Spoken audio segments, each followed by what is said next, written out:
yaal meel baad joogtaan ku soo dhawaada barnaamijka saaka ee dunida oo xilligan aad ka daawataan telefishinka qaranka Soomaaliyeed waana xad taariikhdu waxay ku beegan tahay 8 bisha 9aad 2019 barnaamijka waxaan soo jeedinayaa anigu Cabdiqaadir Shacab iyo Marin Jirqo Axmed qodobada aad ku daawan doontaan waxaa kamid ah Ra'iisul Wasaaraha Xukuumadda Federaalka Soomaaliya oo shir gudoomiye kulan looga hadlayay wax ka qabashada baahiyaha deegaanada koonfur galbeed kaas oo ay goobjoog ka ahaayeen safiirada beesha caalamka oo qaabilsan Soomaaliya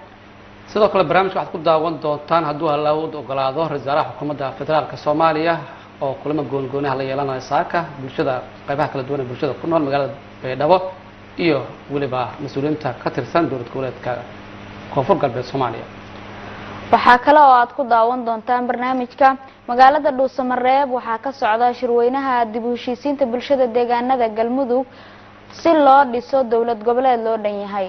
sidoo kale waxaa qayb ka ah xubnaha aad ku daawan doontaan barnaamijkeena dalka Itoobiya waxaa ka soconaya ama ka furmaya saakay shir looga hadlayo arrimaha dinacafinta Soomaaliya oo ah wajiga afraad qaybta labaad ee dinacafinta Soomaaliya wax ka baro taariikhda xidigaha Soomaaliya ee Zimbabwe ka adkaaday soo hooyo guusha taariikhiga ah warbixin ku aadan ayaa daawan doontaan sidoo kale waxa daawan doontaan xubnihii joogtada ahaa ee isboortiga iyo akhbaaraadka dibadda kaalimaha suugaanta dhaxtaalay noo ahaan doonaan hase ahaatee markan waxaad ku soo dhawaataan warka kooban ee barnaamijka saaka ee dunida oo uu soo jeedin doono wariyaheena Cumar Xasan Cali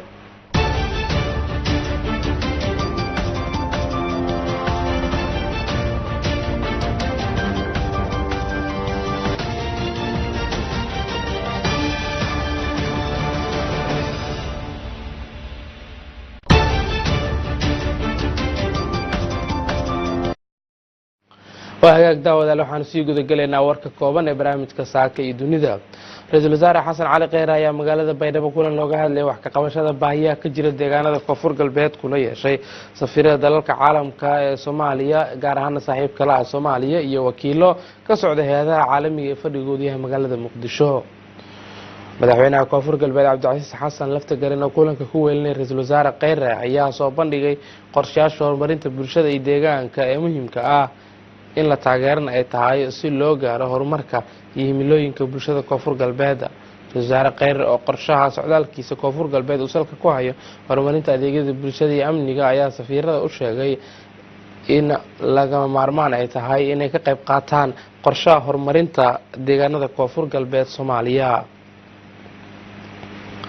madaxweynaha dowlad goboleedka Hirshabelle Maxamed Cabdi Waare ayaa magaalada Beledweyne kulan kula qaatay saraakiisha qaybta 12aad ciidanka xoogga dalka Soomaaliya oo safar dhulka uga soo ambax gobolka Galgaduud soo gaaray magaalada Beledweyne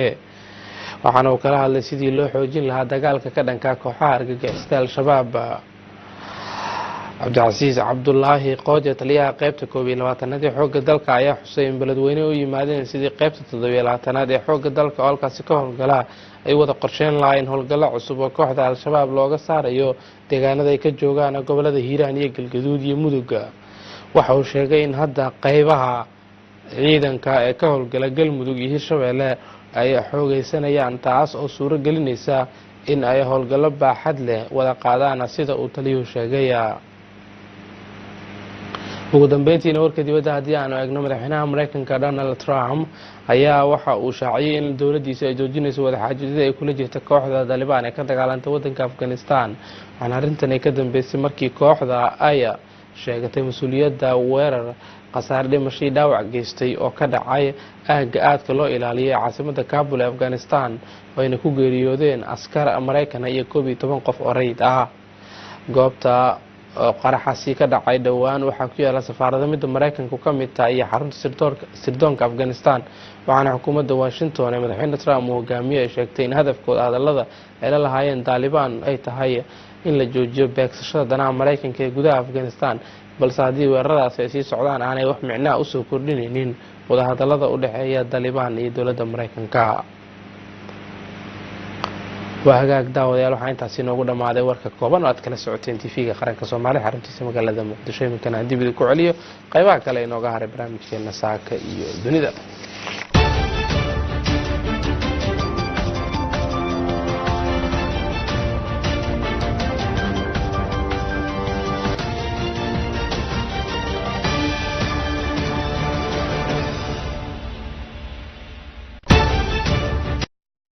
aad u mahadsan yahay Cumar Xasan Cali oo noo soo jeedinayay warka kooban ee barnaamijka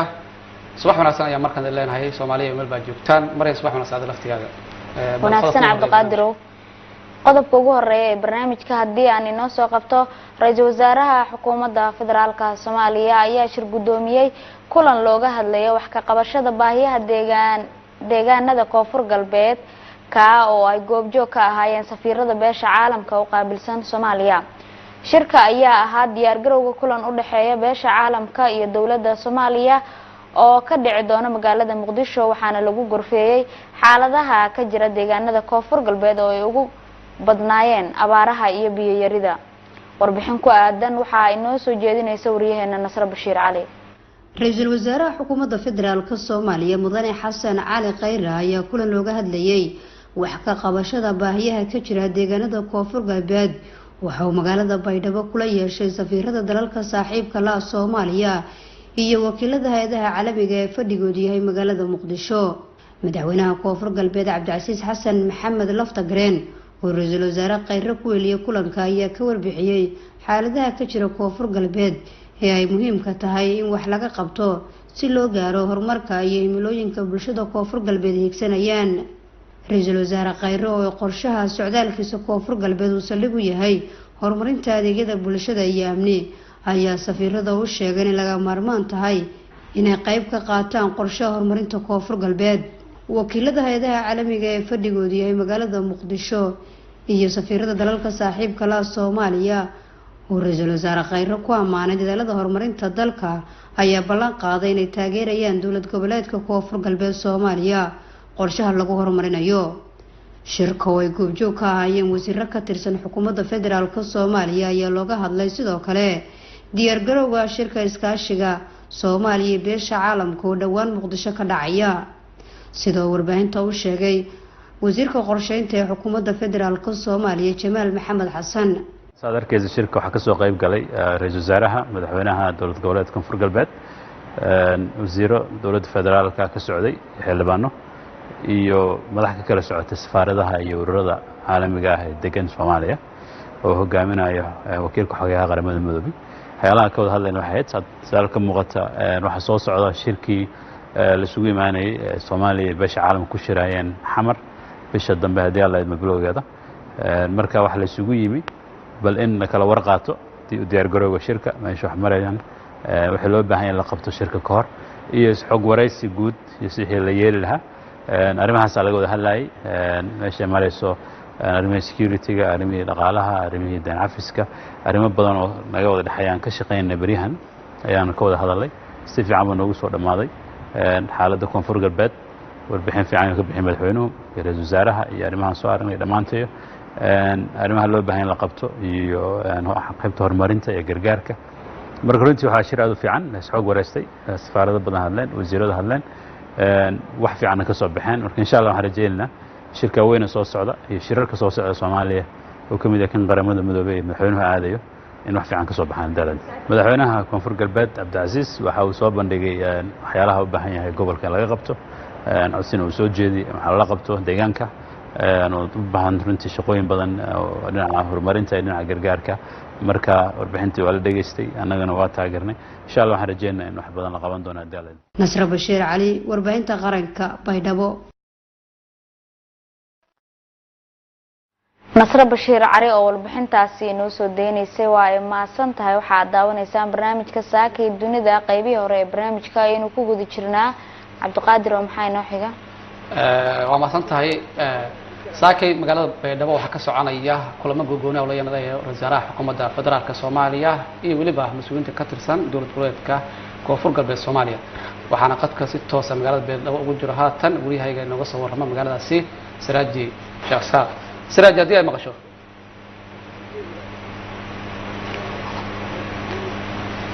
Hello Siraaji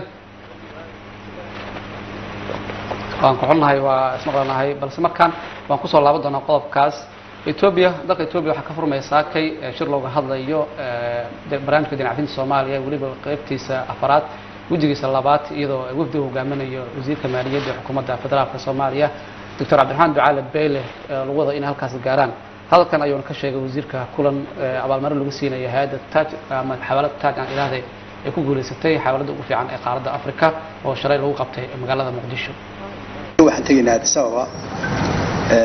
inta badan wasaaradda maaliyadda iyo Central Bank iyo Ministry of Planning waxaan u tagaynaa waxa weeye imtixaanaan ku jirnaa sida ardayda imtixaanaan ku jirnaayo waxa nasiib wanaaga inaan aqbalsanahay inay dhibaatana haysato aan doonayno inaan dadka wax ka barano ya taasa nasiib wanaaga waxana way horumar weyn weeyaan ya inaan idhaahno adduunyada waxbaan idinka baranaynaa dhibaatana haysatana ka baxna rabnaa habkeen uga bixi karnaa oo sidii caruurta iskuul ku jirta la noo qoro waxa la taana samee haye intaan idhaan dib u fadhiisto groupkayga isugu yeedho oo tii loo baahna la sameeyo anagoo iska sii saxno berita waxaan ka u tagaynaa wixii 3 bilood u dambeeyay aan soo qabanayni yaa la naga saxaya hada madaxa la taagaa ma jiro waan khaldanay khalad baasan waysa saxayna marka imtixaankaas aan leenahay imtixaankaas wuxuu ka horeeyaa mid kale oo December dhici doono sidii aad jaamacad ku jirto kala weyn sidii aad jaamacad waa diyaarna waanu nahayo sida loo istadigareeyna maalin walba waan ka shiraa arinta halkeen ka maraynaa odayaasha mudeeyay way ogyihiin arinta iyo baarlamaankuba waa laga wada shaqeeyaa imtixaanka waa laga wada shaqeeyaa wixii la isku wada keenay laga soo shaqeeyay baa aniga berita marka aan hormuud ka noqonayaa qolada tagaysa December ba hadana mid kala dhici labada imtixaan haddaan ku guuleysano waxaan filaynaa waxa weeyaan in February markay gaadho la fadhiisto eegada waxa la isku haystaa Soomaaliya ma laga fadhiisan karaa baba la isku haystaa marka hore ma laga fadhiisan karaayo ma la oran karaa diinta laga daayo hadda haba ka deeyni laakiin ma laga fadhiisan meedan gaadhin baa loo jiro laga wada fadhiisan ma yaa loo jiro maanta date baa loo sameeyay nimankaasi meeshii doonayay way soo gaadheen xataa hormood bay ka yihiin wadanada kale way ka horeeyaan annaga wax la naga weydiinaa meel naga casuum leeyahay niyo arinta sanad wadan bay baayile uga warramo I am very happy inay aankaas dhacdo aad baan ugu faraxsanahay marka labada haddaan ka gudubno macadeen wuxuu noqonayaa waxa weeye in February 15 diinta la naga cafiyo diinta halka inta la duuduubo meel lagu rido dabeetana ciddii inagu lahayd ay malaheeda gasho sidii ay u cafin lahaayeen laakiin inaga laynoo furo adduunyada in laynoo furo oo lacagaha adduunka lagu dhiso laynoo soo daayo ayaan runtii aan diyaar u nahay taasaan ku hawlanay waxa taa ka mid ah in la idin fududeeyo la idinku soo xidho corresponding banks la idinku soo xidho waxa uu ahaa wasiirka maaliyadda xukuumadda Soomaaliya Cabdiraxmaan Ducaale Beyle waxaa daawanaysaan barnaamijka saaka ee dunida qaybihii hore aynu ku guda jirnaa markana magaalada Baydhabo waa hagaag haddii aan mar kale ku laabano magaalada Baydhabo saakay shir ayuu la yeelanayaa wasaaraha xukuumadda federaalka Soomaaliya qaybaha kala duwan ee bulshada iyo mas'uuliyiinta dowlad goboleedka Koonfur Galbeed Soomaaliya mar kale waxa qadka si toos ah ugu jira wariyahayga Siraaji haddii ayna maqasho bal saakay Baydhabo maxaa ka socda Abdulqaadir aad u mahadsan tahay saad la socotid magaalada Baydhabo ee xarunta ku meel gaarka maamulka Koonfur Galbeed habeenkii xalay ahaa waxaa ku hoyday wafdi uu hogaaminayay ra'iisul wasaare Xasan Ali Khayre oo shalay soo gaaray magaalada Baydhabo maanta magaalada Baydhabo oo shalay haka degliyay isu socodka gaadiidka iyo ganacsiga ayaa dib loo furay joogta magaalada Baydhabo ayaa ah mid aad iyo aad u wanaagsan iyadoona dadka badankoodii ay su'aalo fara badan iska weydiinayaan mise inta badan ay hadal hayaan wafdudan hogaaminayo Xasan Ali Khayre ra'iisul wasaaraha xukuumadda Soomaaliya ku sugan magaalada Baydhabo ee kulamo gooni la qaadanaya qeybaha kala duwan ee bulshada rayidka habeenkii xalay ahaa gudaha xarunta aqalka madaxtooyada ku meel gaarka ee magaalada Baydhabo waxaa ka dhacay casho sharaf oo loo sameeyay isla markaasina qaybka soo dhaweynta ra'iisul wasaaraha oo runtii ay soo qalqaabisay madaxtooyada maamulka Koonfur Galbeed taasoo xalay lagu gaaray xilli dambe waxaana ka soo qayb galay dhammaan qaybaha kala duwan ee bulshada rayidka iyo mas'uuliyiinta maamulka Koonfur Galbeed iyo ra'iisul wasaaraha iyo wafdigii uu horkacayay oo wasiirada wasaaradaha howlaha guud caafimaadka gaashaandhig ay kamid ahaayeen marka casho sharaftaasi waxaa hadallo ka soo jeediyey qaar kamid a bulshada ku dhaqan magaalada Baydhabo iyo siyaasiyiinta maamulka Koonfur Galbeed oo inta badan ra'iisul wasaaraha ku amaanayay socdaalkan uu ku yimid Koonfur Galbeed isagoona shalay khudbad runtii si aad ah u soo jiidatay bulshada reer Koonfur Galbeed Soomaaliya ka jeediyay garoonka kubadda cagta ee Dr. Ayub Stadium ee magaalada Baydhabo isagoona khudbadiisa ay kamid ahayd in la furi doono wadada xiriirisa magaalada Muqdisho caasimadda dalka Soomaaliya iyo magaalada Baydhabo oo muddo dhowr sana ay go-doomiyeen ururka gumaadka ummadda soomaaliyeed ee ugus oo taas oo wadadaas oo halbowlo waa bulshada reer koonfur galbeed islamarkaasina ah caqabada ugu weyn ee maanta haysata dadka reer koonfur galbeed soomaaliya. maanta ra-iisul wasaaraha waxaa lagu wadaa inuu mashaariic dhowr ah uu dhagax dhigo uu kamid yahay garoonkii shalay uga khudbadeeyay dadka reer koonfur galbeed soomaaliya oo shalay uu sheegay in la dhisi doono. wasiirka wasaaradda howlaha guud ayaana qeyb ka ah mashruucyada lagu dhagax dhigayo koonfur galbeed. waxaa sidoo kale lagu wadaa ilaa galabta ilaa caawa in kulamo gooniya la qaato qeybaha kala duwan ee bulshada rayidka sida ururada haweenka, dhalinyarada, odayaasha dhaqanka, siyaasiyiinta inuu la kulmo. maalinta berita ayaa la rajeynayaa in caasimada gobolka Boqol ee Xudur uu aado isaga iyo wafdigiisa iyo sidoo kale madaxweynaha dowlad goboleedka Soomaaliyeed ee koonfur galbeed mudan Cabdi Maxamed Lafta Garan iyo qaar kamid ah golihiisa wasiirada. kadibna waxaa la rajeynayaa in safar kale uu ku tago gobolka Shabeellada Hoose degmooyin kamid ah. waata siraaj mar haddii qaybo kamid ah bulshada ku nool magaalada Baydhabo ee xalay ay fursad u heleen inay wasaaruhu hortiisa ka qudbeeyaan waa maxay waxyaabaha ugu badan ay dalbanayeen marka laga hadlo baahiyaha ka jira deegaanada koonfur galbeed? baahiyaha ugu badan ee dadka reer koonfur galbeed Soomaaliya maanta haysta oo runtii inta badan ra-iisul wasaare ay ka codsanayeen in baahiyahaasi la daboolo waxaa kamid ah go'doonka wadooyinkaasi. sidoo kale wadada xiriirisa Bay iyo Boqol waa go'doonsan tahay, wadada xiriirisa Gedo iyo Bay sidoo kale way go'doonsan tahay, tan Muqdisho iyo Baydhabo saas oo kale. marka hore baryeeratiga ama waxyaabaha ahmiyadda koowaad la siinayo inay noqoto sugidda amniga iyo furitaanka wadooyinkaasi si loogu soo celiyo socodka gaadiidka. marka caqabadaha ugu badan waxay tahay shabaab oo dhibaatooyin fara badan ku haya dadka shacabka ee degan deegaanada koonfur galbeed gaar ahaan degmooyinka iyo runtii miyiga ka fog magaalooyinka waaweyn. sidii marka dhanka amniga loo sugi lahaa isla markaasina al-shabaab looga sifeyn lahaa wadooyinkaasi oo ay ku baadaan dadka shacabka. marka ra-iisul wasaaruhu waa u ballan qaaday in ahmiyadda koowaad la siin doono maadaama gobolka Shabeellada Hoose hadda guluf oo lagu ama howlgallo lagu sifeynayo al-shabaab had yartan ay ka socdaan gobolada Bay Boqolna ahmiyad gooniya la siin doono. waata siraaji waxaa kaloo qaybjoog ka ahaa shirkii shalay ka dhacay magaalada Baydhabo safiirada beesha caalamka. fursad kale ayay u noqotay bulshada reer koonfur galbeed ma is leedahay ama u diyaarsan yihiin in ay ka faa'iideystaan waxyaabaha kulanka looga hadlayo maadaama la filayo in kulanka soo socda Muqdisho loo qabanayo ay goobjoog ka ahaan doonaan dowladda dhexe iyo shalay kulankaasi isagana ka dhacay magaalada Baydhabo ama shirkaasi safiirada madaxda qaranka iyo madaxda maamul goboleedka koonfur galbeed shalay ku dhex maray magaalada Baydhabo saas sheegtay waxay u ahayd fursad kale oo dadka reer koonfur galbeed Soomaaliya ay heleen. waxaa la rajeynayaa in dowladda koonfur galbeed Soomaaliya dhinacyo aad u badan laga taageeri doono iyadoona shirkaasi hadee waxyaaba looga hadlayay ahayd waxyaabo dhammaan ama qadiyad oo dadka Soomaaliyeed dhan ama gobolada dalka Soomaaliya oo dhan qadiyadooda looga hadlayay. haddana shirkaasi maadaama uu ka dhacay koonfur galbeed caasimadeeda ku meel gaarka ee koonfur galbeed ee Baydhabo waxa uu ahaa mid ahmiyad gaar ah u leh dadka reer koonfur galbeed Soomaaliya.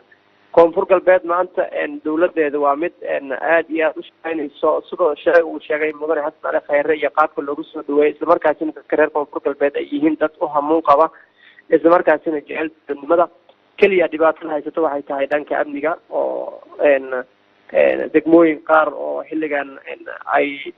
maamulaan ama ay ku sugan yihiin ururka gumaadka ummadda Soomaaliyeed ee ugu wadooyinkaasi go'doonsan. intaas ayaa hadda ugu weyn dadka reer koonfur galbeed in wax looga qabto. hadda xilligan aan ku hadlayo mashaariic aad u fara badan ka socda magaalada Baydhabo oo lagu dayactirayo xarumihii dowladdii hore ay lahayd iyo meelo aad u fara badan ay xilligan dhismooyin iyo dayactir uu ka socdo. waxaa la rajeynayaa wadooyin aad u fara badan oo dhex mara magaalada Baydhabo iyo degmooyinka kale ee koonfur galbeed ayaa xilligan waxaa la qorsheynaya in la dhiso. marka mashaariic aad u fara badan xilligan ka socda magaalada Baydhabo. marka shirkan shalay ka dhacay oo beesha caalamka ay ka soo qayb galeen waxaa la rajeynayaa inay xoojiso ama uu xoojiyo dadaalada xilligan soconaya. tahay kaas wuxuu ahaa waryahayga Siraaji Sheekh Saab nooga soo warrama magaalada Baydhabo ee xarunta gobolka Bay. wuxuu nagu warramayay kulamo saakar wasaaraha xukuumadda uu la yeelanayo qaybaha kala duwan ee bulshada si loogu aado baahiyaha ay qabaan iyo waliba safar oo ku tagi doona qaybo kamid ah deegaanada koonfur galbeed. wixii ku soo kordhay wararkaasi waxaad ku maqli doontaan ama ku daawan doontaan barnaamijyadeena iyo wararka soo socda doo Allah u doogaado iyo waliba baraha bulshada aanu leenahay TV qaranka Soomaaliyeed.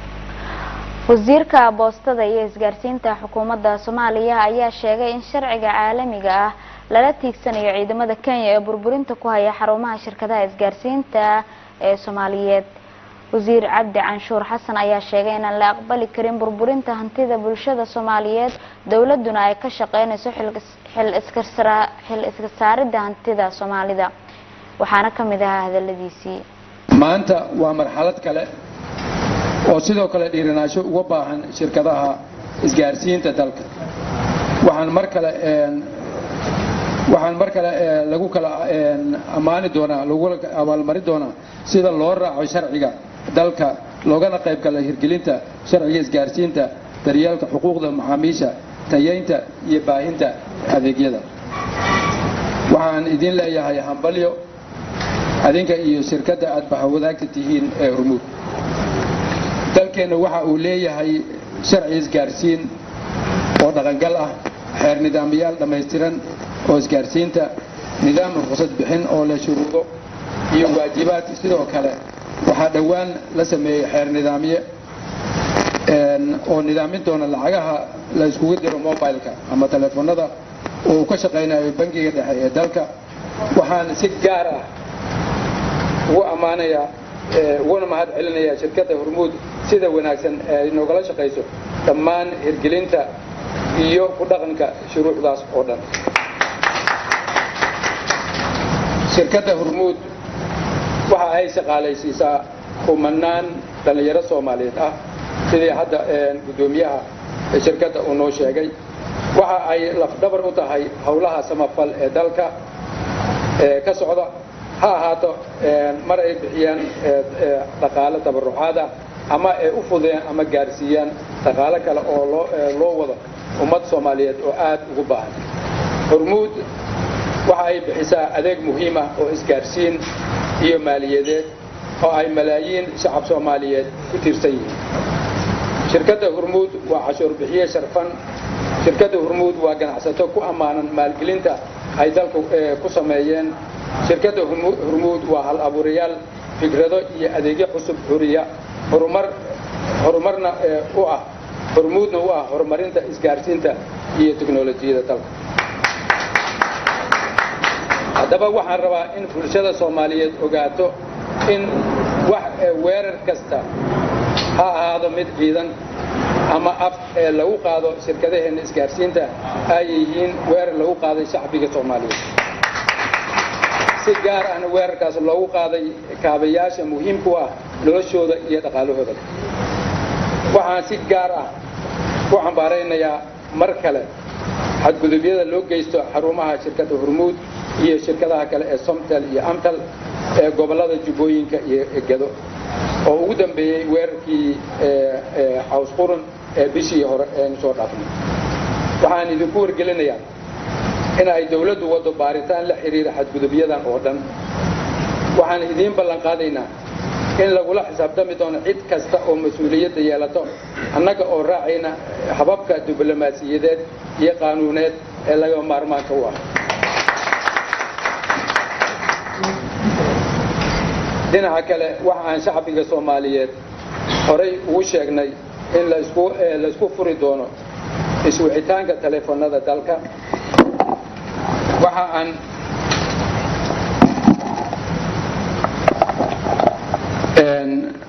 dhinaca kale waxaan shacbiga Soomaaliyeed horey ugu sheegnay in la isku furi doono iswicitaanka telefoonada dalka. waxaan mar kale ku celinayaa in ay socoto hawshii isla markaana dhowaan ay bilaaban doonto isku xirka iswicitaanka gudaha shirkadaha dalka gudihiisa. waxaan rabnaa in isku xirka uu noqdo mid joogto ah oo aan fashilmin, annaga oo ka faa'iidaysanayna casharadii laga bartay isku xirkii fashilmay ee 2014. waxa aan hadda ku howlanahay xalinta caqabadaha la filin karo sida caqabadaha farsamo, qiimaha, habka xalinta khilaafaadka iyo xuquuqda macaamilka. ugu dambeyntii waxaan ugu hambalyeeynaa maamulka shaqaalaha iyo macaamiisha shirkadda Taaj iyo shirkadda ay bahwadaagta yihiin ee Hormuud guushan ay gaareen waxa aan rajaynayaa in ay wax weyn ka bedeli doonto habka shaqo ee guud ahaan shirkadaha dalka marxaladan cusub ee dalkeena iyo adduunka oo muhiim u tahay ku dhaqanka sharciga. waxaan idin leeyahay hambalyo hambalyo hambalyo aad iyo aad u mahadsantihiin. waa hagaag daawadayaal codkaasi wuxuu ahaa wasiirka wasaaradda boostada isgaarsiinta ee xukuumadda federaalka Soomaaliya injineer Cabdi Canshuur Xasan oo sheegay in dowladda Soomaaliyeed ay marnaba gorgortan ka gali doonin ilaalinta hantida Soomaaliyeed. markaana xulka qaranka Soomaaliya ayaa todobaadkii soo dhaafay taariikh ka dhigay isreebka koobka adduunka kadib markuu ka adkaaday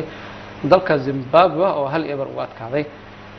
maalinta talaada soo socotana waxaa foodis dari doona mar kale iyadoo guriga Zimbabwe la tagi doona. waxaan la filayaa wixii natiijada ka soo baxdan waxaan u rajaynayaa dalkeena Soomaaliya guul kale balse waxaa soo maxad ka taqaanaa taariikhda Soomaalida xidigaha Soomaaliya ee Zimbabwe ka adkaaday una soo hoyay taariikhda adduunka ay ka dhigeen waana markii ugu horeysay ay ka qayb galayaan koobka adduunka sareebkiisa. haddaba warbixinta waxaan eegayaa wariyahayga Axmed Saafiiqo oo inoo faaqeeya arrimaha ciyaaraha. xulka qaranka kubadda cagta dalkeena Soomaaliya waxa uu markii ugu horeysay adkaaday kulan ka tirsan isreebka koobka adduunka. waxa uu ka adkaaday xulka qaranka dalka Zimbabwe. kulankan ayaa ahaa mid ka tirsan koobka adduunka ee 2022 lagu qaban doono dalka Qatar isreebkiisa. wareegga koobaad iyo lugta hore oo ka dhacday gudaha dalka inuu walaalaha nahay ee Djibouti ayaa waxaa lagu ciyaarayay garoonka Alxaaji Xasan Guuleed Stadium. waxaana Soomaaliya hal iyo waxba ay ugu adkaatay xulka qaranka dalkaasi Zimbabwe. goolka xulka qaranka Soomaaliya 3 dhibcood ay ugu qaatay Zimbabwe waxaa siixay Anwar Said Ali oo loo yaqaan Anwar Shakunda oo ciyaara kooxda Elman. lugta labaad ayaa waxa ay ka dhici doontaa gudaha dalka Zimbabwe 8 bisha 9 2019 saacadu markii ay tahay 4 galabnimo. macalinka xulka qaranka dalkeena Soomaaliya oo ka soo jeeda dalka Ghana Bashir Haywood ayaa waxa uu gaaray guushiisii ugu horeysay tan iyo markii uu qabtay xulka qaranka dalkeena Soomaaliya. guusha Soomaaliya ayaa sidoo kale ah tii ugu horeysay oo ay ka gaarto tartan isreeb ah tan iyo sanadkii 1984 xilligaasi oo ay ka adkaatay Kenya kulan ka tirsan isreebka koobka qaramada qaaradda Afrika. sidoo kale waa guushii ugu horeysay oo tartan caalami ah ay gaarto Soomaaliya tan iyo 2009 xilligaasi oo hal iyo waxba ay ugu adkaatay Ethiopia. guusha ugu dambeysay ayaa tii ugu weyneed oo ay gaarto Soomaaliya taariikhda intay ciyaaraysay kubadda cagta waxaana ay ka adkaatay hal iyo waxba kulan isreebka koobka adduunka looga qayb galayo 2022 lagu qaban doono dalka Qatar iyadoo xulka qaranka dalka Zimbabwe 2 bilood ka hor uu ka soo qayb qaatay koobka qaramada qaaradda Afrika oo wali Soomaaliya aysan ciyaarin. Saciid Cabdi Heebe waa macalinka xiriirka kubadda cagta Soomaaliya u qaabilsan soo ururinta ciyaartooyda dibadaha ka ciyaarta. waana macalin soo ururiyay 11 ciyaartooy oo hadda matalaya xulka qaranka dalkeena Soomaaliya. dalalka uu ka soo ururiyay ciyaartooyda waxaa ka mid ah USA, UK, Italia, Norway, Netherlands, Finland, Qatar iyo Canada. ciyaartooydan ayaa waxa ay qayb weyn ka yihiin guusha xulka qaranka dalkeena Soomaaliya uu ka gaaray dalka Zimbabwe. guushaasi xulka qaranka dalkeena uu gaaray ayaa waxaa sabab u ah qaar ka mid ah xidigaha qurbaha ka ciyaarto oo looga yeeray markii ugu horeysay in ay matalaan dalkooda hooyo. waxaana ka mid ah xidigahaasi Cabdi Maxamed waxa uu ciyaaraa kooxda Memphis oo ka dhisan dalka Mareykanka waxaana uu ku yahay amaah iyadoo milkiyada ciyaaryahanka ay leedahay kooxda New York City oo ka mid ah kooxaha ugu waaweyn dalkaasi Mareykanka. 25 Oktoobar 1996 waxa uu ku dhashay magaalada Nairobi ee dalka Kenya. waxa uu ka mid noqday xidigaha guusha weyn u soo hooyay dalkeena Soomaaliya ee ka yimid qurbaha. waxa uu u soo ciyaaray kooxo fara badan oo heerarka dhalinyarada ah hase yeeshee ugu dambeyntii waxaa ka heshay kooxda New York City oo ka mid ah kooxaha ugu awoodda badan dalkaasi Mareykanka. waxa uu ka ciyaaraa garabka midig iyo garabka bidix ee difaaca. Yunis Farah waxa uu ku dhashay dalka Ingiriiska 4 Sebtembar 1999 waxa uu ka soo ciyaaray isla dalkaasi Ingiriiska. Southampton 18 jirada ayuu ka mid ahaa Yunis iyadoo sidoo kale uu ka soo ciyaaray dalka Norway koox ka dhisan oo lagu magacaabo Trysil. 3 abriil isla sanadkan 2019 ayuu si xuraha ugu tagay kooxda Trezel oo u ciyaarayay Yunis. waxa uu ka ciyaaraa garabka bidix ee difaaca. Axmed Saciid Axmed 4 July 1998 waxa uu ku dhashay dalka Finland. yaraantiisii waxa uu ahaa mid jecel kubadda cagta oo hadda magac uu ka sameeyay tan iyo markii uu ku soo biiray kooxda Fantan oo ka dhisan isla halka uu ku nool yahay. Axmed waxa uu ka mid yahay xidigaha kooxda ay ku duusho, waxaana kooxda koobaad ee Fantana uu ku biiray Maarso 28 2019 iyadoo uu saxiixay heshiis hal sano ah, balse hadda kooxda waxa ay u soo bandhigtay in heshiis cusub uu saxiixo, balse waxa uu soo safray waajibaadka qaranka dalkiisa hooyo. waxa uu ka ciyaaraa difaaca dhexe, waxaana uu ciyaaraa kooxda Fantan ee ka dhisan dalka Finland. Cabdulcasiis Yuusuf 5 Oktoobar 1999 ayuu dunida ku soo biiray. Cabdulcasiis waxa uu ciyaaraa kooxda Halifax Wanderers oo ka dhisan dalkaasi Canada. 4 Abriil 2019 ayuu ku soo biiray kooxdaasi, waxaana ay ka mid tahay kooxaha ka ciyaara horyaalka dalkaasi Canada ee Premier League. waxa uu ka ciyaaraa garabka midig ee weerarka. Fahad Ismaaciil waxa uu ku dhashay dalka Ingiriiska 2 Sebtembar 1996. hadda waa koox la'aan, balse waxa uu soo ciyaaray kooxo badan oo ay ka mid tahay kooxda Yonova oo ka dhisan dalkaasi Ingiriiska kana mid ah kooxaha heerka hoose ee dalkaasi. waxa uu ka ciyaaraa difaaca qadka dhexe, waxaana uu iska diiday dhowr kooxood oo u soo bandhigay heshiis uusan ku qancin. Cabdulsamad Cabdulaahi 19 Janaayo 1997 waxa uu ku dhashay magaalada Tilburg ee dalkaasi Holland. waxaa yaraantiisii uu ka mid noqday kooxda Den Bosch oo ilaa iyo hadda uu ku sugan yahay. waxa uu ka ciyaaraa qadka dhexe iyo garabka midig, waxaana kooxdiisa Den Bosch ay ku xusuusataa gool qurux badnaa uu ka dhaliyay kooxda yaryar ee PSV Eindhoven oo ka mid ah kooxaha loogu jecel yahay dalkaasi Holland. Agoosto 9 2019 ayuu ku biiray Den Bosch, waxaana uu dhici doonaa heshiiska uu kula joogo kooxdaasi 30 bisha 6 2020. waxaana kooxdiisa ay qorsheynaysaa in heshiis cusub ay ka saxiixdo dhowaan. Cumar Maxamed 18 May 1996 waxa uu ku dhashay Muqdisho, Soomaaliya. waa kubad sameeye xirfadiisu aad u sareyso, waxaana uu yahay wiilka sida quruxda badan u qaabeeyay goolkii uu ka dhaliyay xulka qaranka dalkeena Soomaaliya ee Zimbabwe. Cumar Maxamed waxa uu ka mid yahay ciyaartoyda kooxda kubadda cagta Greenville ay ku duusho. waxa uu ka ciyaaraa booska weerarka ee qadka dhexe ah. lambarka 10 ayuu u xirtaa xulka qaranka dalkeena Soomaaliya. Abel Gigi Mohamed waa ciyaaryahan difaaca dhexe ka ciyaara, waxa uu ciyaaraa booska 6. hadda waa koox la'aan, balse waxa uu ka soo ciyaaray horyaalka Talyaaniga. waxa uu u soo ciyaaray dhowr kooxood oo ay ka mid tahay kooxda Viozane iyo kooxda Parma. waxa uu ka dheelay horyaalka Serie A dalkaasi Talyaaniga, iyadoo sidoo kale kooxda Parma sidoo kale uu u ciyaaray koobka Champions League ayuu sidoo kale ciyaaray, waxaana uu ka mid ahaa xidigo da'yar oo halkaasi ka soo baxay. waxaa saaxiib dhow yihiin Gianluca Lapadula oo weerarka ugu ciyaari jiray kooxda kubadda cagta Milan, balse hadda ka tagay kooxdaasi. waxaana uu ciyaaraa hadda kooxda kubadda cagta Lecce ee ka dhisan horyaalka Serie A dalkaasi Talyaaniga. saaxiibkii Lapadula Abel waxa uu ka soo ciyaaray horyaalka dalkaasi Slovenia oo ku soo guuleystay horyaalka heerka koobaad ee dalkaasi.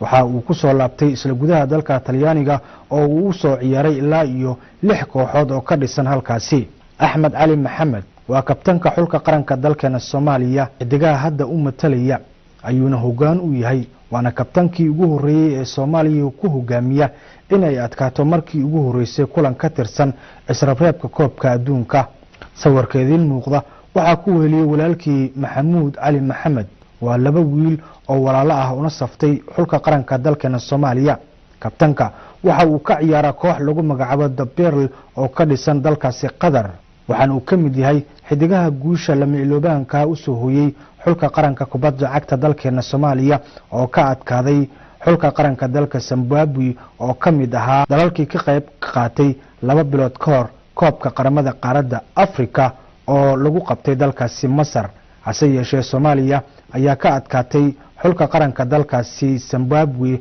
oo aan weli Soomaaliya aysan ka qayb gelin tartanka koobka qaramada qaaradda Afrika. waa uu mahadsan yahay waxa uu ahaa wariyaheena Axmed Salaad Shiiqo oo inoo soo koobaya taariikhda xidigaha Soomaaliyeed ee Zimbabwe ka adkaaday soona hooyo guusha taariikhiga ah.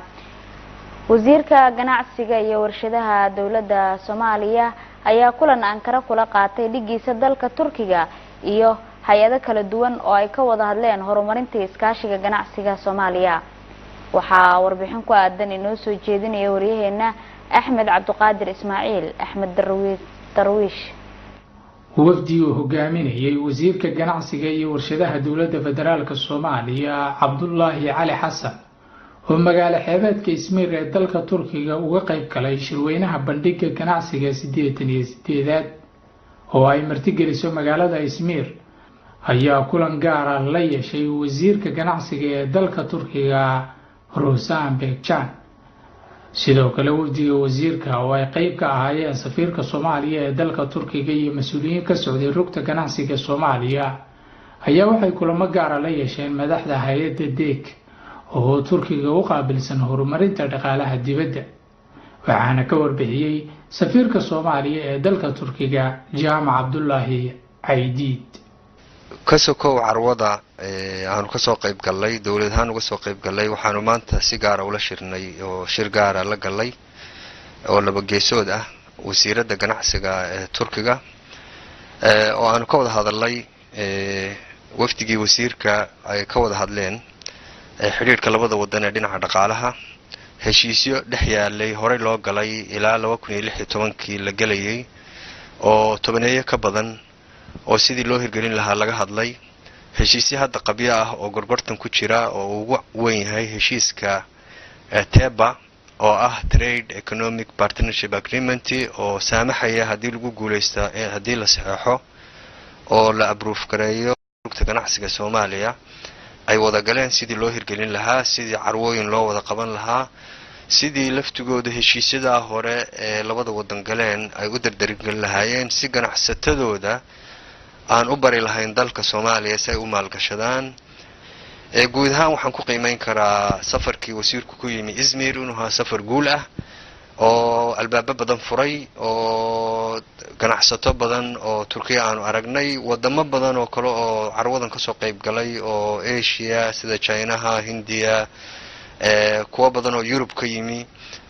kuwa badan oo Afrikaan ah aanu meesha isku baranay ku wada sheekaysanay hoteelka wada deganeyn macradka carwada ka wada qayb galanay taasina faa'iido kale oo dhinac socotay bay ahayd.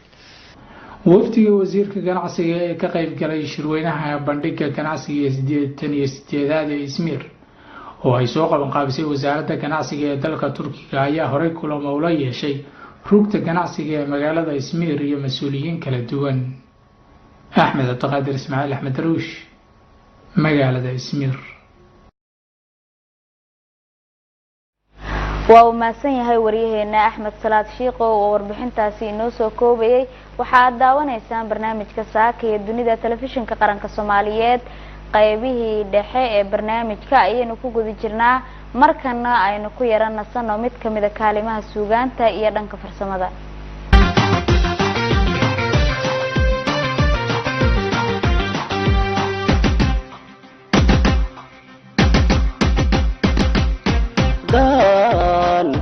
difaaci waayo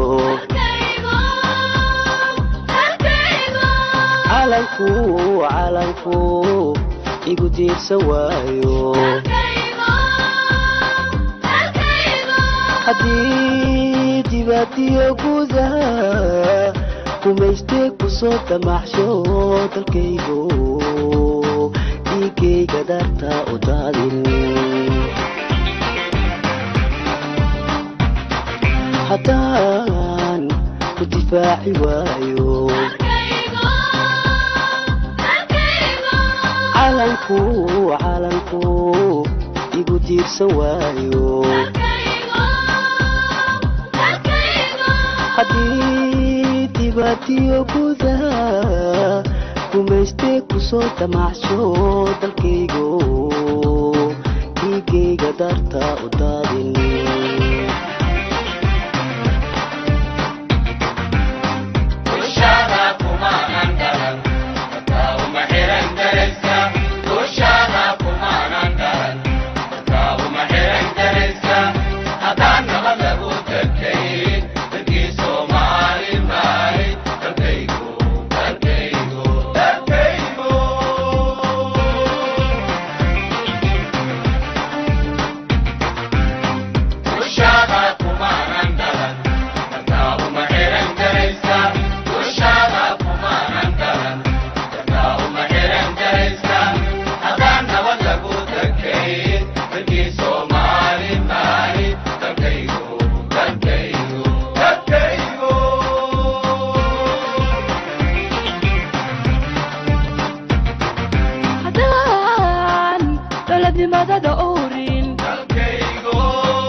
nacabkaaga dooxi waayo dalkaygu dartaa la iidu